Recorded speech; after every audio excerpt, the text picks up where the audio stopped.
Hello friends, welcome to smart study with Anu. I hope आप सभी अच्छे होंगे और अपनी प्रिपरेशन भी अच्छे से कर रहे होंगे। आज के सेशन में हम ईवीएस का टॉपिक पौधे पढ़ेंगे, जिसके नोट्स मैंने एनसीईआरटी से बनाए हैं, जो बहुत ही इम्पॉर्टेंट हैं और आपके एग्ज़ाम्स के लिए बहुत ही बेनिफिशियल रहेंगे। तो आइए स्टार्ट करते हैं ये सेशन। स्टार्ट करने से पहले आप सभी चैनल को ज़रूर सब्सक्राइब कर लें।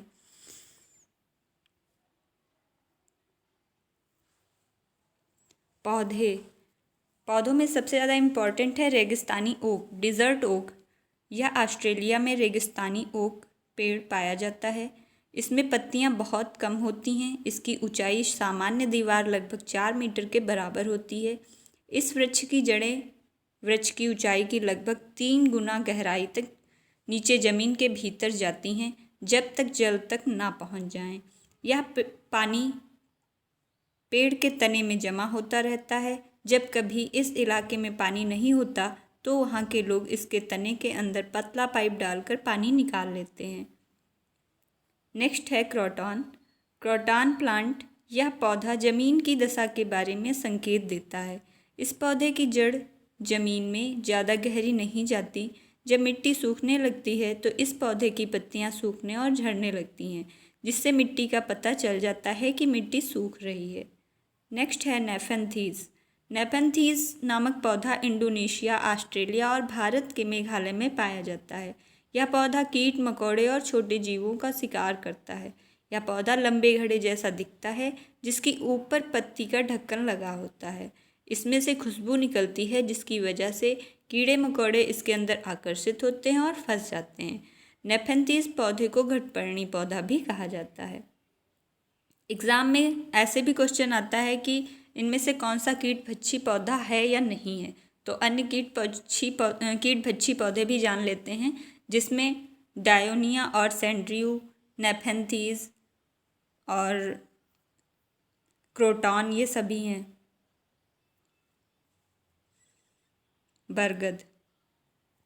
बरगद के पेड़ की लटकन उसकी जड़ें होती हैं। ये टहनियों से निकलती हैं और बढ़ते बढ़ते ज़मीन के अंदर चली जाती हैं। यह जड़ें मजबूत खंभों की तरह पेड़ को सहारा देती हैं। पौधे के भाग जिसे हम खाते हैं। यह क्वेश्चन भी कई बार एग्जाम में आता है कि कौन जड़ है, कौन सा तना है। जैसे गाजर, मूली आदि ऑप्शन दिए रहते हैं। तो जैसे जड़ मूली, गाजर, चुकंदर, टैपियोका, शकरकंदी और सलजम ये जड़ होती हैं। तने में आलू, प्याज, अदरक।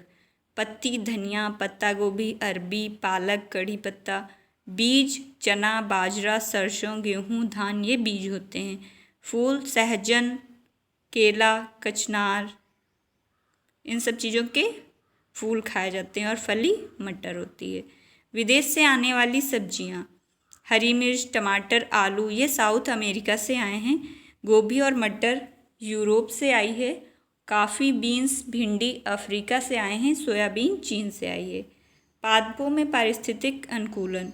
यह ज़्यादा बार तो नहीं, लेकिन पिछली बार एग्ज़ाम में आया है, इसलिए ज़रूर पढ़ लेंगे, हो सकता है इस बार भी आ जाए। जलोद्भिद। यह पौधा बहुत अधिक जल वाले स्थानों पर पाए जाते हैं। समोद्भिद। ये पौधे सामान्य स्थानों पर उगते हैं। इसके अंतर्गत वन, बाग, बगीचों, खेत आदि में उगने वाले सभी सामान्य पेड़ पौधे आते हैं। मतलब समोद्भिद में ही खेती वाले पौधे आते हैं। मरोद्भिद। इस पौधों में मरुस्थलीय पौधे भी कहते हैं, जहाँ मृदा में पानी की कमी होती है और तापमान अधिक होता है, जैसे कैक्टस। लवणोद्भिद। जो पौधे खारे जल वाली जगह पर पाए जाते हैं। ड्रिप मेथड जानेंगे, सिंचाई विधि है। इस विधि में सिंचाई के जल को पौधों के जड़ क्षेत्र में बूंद बूंद करके दिया जाता है। इस विधि में वाष्पीकरण की क्रिया द्वारा जल हानि नहीं के बराबर होती है। इस विधि में पीवीसी की लाइन खेत में बिछाई जाती है। अब पढ़ेंगे सीड्स के बारे में। बीजों को प्राचीन समय में सूखी लौकी में रखकर उस पर मिट्टी का लेप कर देते थे और नीम की पत्तियां इन्हें कीड़ों से बचाती थी। पौधे स्वयं भी अपने बीजों को दूर फेंक देते हैं और कपड़ों में चिपक कर तथा पानी के जरिए भी एक जगह से दूसरी जगह पहुंच जाते हैं। सोयाबीन की फलियां पककर फट जाती हैं और उसमें से बीज बाहर निकल जाते हैं। काली मिर्च, सौंफ, गेहूं आदि बीज होते हैं। नाशपाती, भिंडी, करेला, खीरा, टमाटर, चीकू आदि में बीज होते हैं। ये क्वेश्चन भी आता है कि किस में बीज होते हैं। तो नाशपाती, भिंडी, करेला, खीरा, टमाटर, चीकू में बीज होते हैं। मिट्टी में गोबर मिलाने से कीड़ा नहीं लगता है।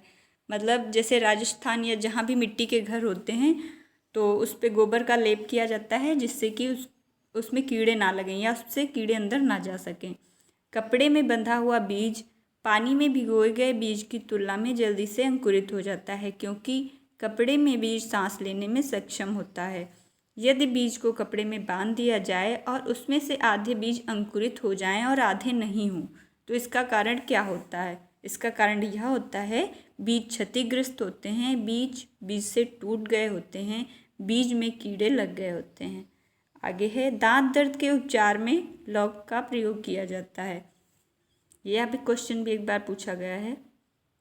अब है बहुत ही इम्पॉर्टेंट, ग्रेगर मेंडल। इससे हर बार क्वेश्चन जरूर पूछे जाते हैं। ग्रेगर मेंडल का जन्म एक गरीब परिवार में 1822 में हुआ था। इन्होंने 7 साल तक मठ के बगीचे में 28,000 पौधों पर बारीकी से कई प्रयोग किए और ढेरों आंकड़े इकट्ठे किए।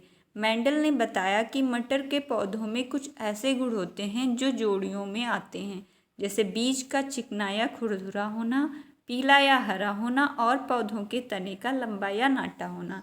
पर चिकने बीज वाले और खुरदुरे बीज वाले पौधे भी, यानी अगली पीढ़ी के पौधों में भी बीज या तो चिकने या खुरदुरे होंगे।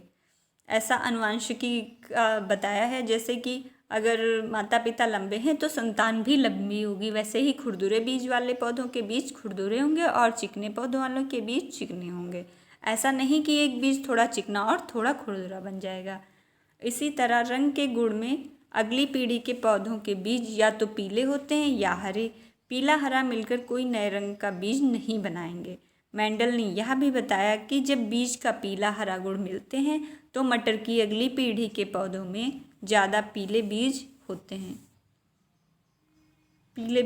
हैं। प्रकाश संश्लेषण, फोटोसिंथेसिस, इससे भी क्वेश्चन पूछे जाते हैं।